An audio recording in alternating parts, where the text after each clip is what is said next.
வணக்கம் நண்பர்களே, நான் உங்கள் ஐசோ. தினமும் கதை கேட்க நம்ம தமிழ் கதைகள் சேனல் சப்ஸ்கிரைப் பண்ணுங்க. டாம் மற்றும் ஜெர்ரியின் கனவுலகம். கதை ஒரு பழமையான வீட்டில் துவங்குகிறது. அங்கு டாம் மற்றும் ஜெர்ரி வாழ்கிறார்கள். இருவரும் பழக்கமான மோதல்களில் இருக்கின்றனர்.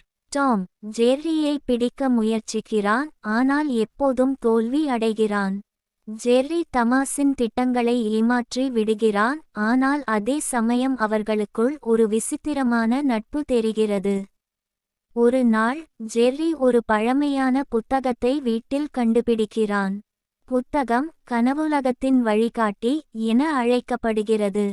ஜெர்ரி அதை திறந்து பார்த்து டாம் உடன் கலைக்கிறது. இருவரும் சேர்ந்து புத்தகத்தின் வழிகாட்டுதலின் மூலம் ஒரு மாய உலகத்திற்குள் பயணம் செய்ய முடிவு செய்கின்றனர்.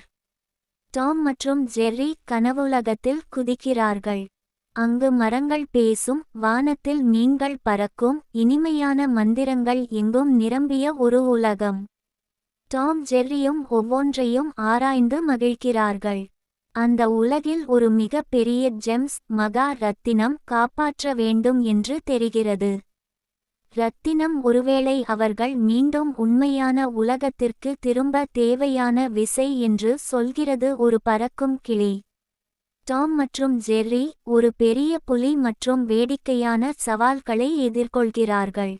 சவால்களை தீர்க்கும் போது டாம் ஜெர்ரியும் ஒன்றாக வேலை செய்யத் தொடங்குகிறார்கள். டாம் மற்றும் ஜெர்ரி ரத்தினத்தை மீட்கிறார்கள். அவர்கள் கனவுலகத்தின் முடிசூடா மந்திரரால் தி ட்ரீம் விசர் பாராட்டப்படுகிறார்கள். மந்திரர் அவர்களுக்கு உண்மையான உலகத்திற்கு திரும்பும் ஒரு கதவை திறந்து தருகிறார். டாமும் ஜெர்ரியும் வீட்டிற்கு திரும்புகிறார்கள். அவர்கள் உணர்கிறார்கள், மாய உலகம் போன்றது ஒரு வாழ்க்கையின் வாய்ப்பு, ஆனால் அவர்களது நட்பே உண்மையான பொக்கிஷம்.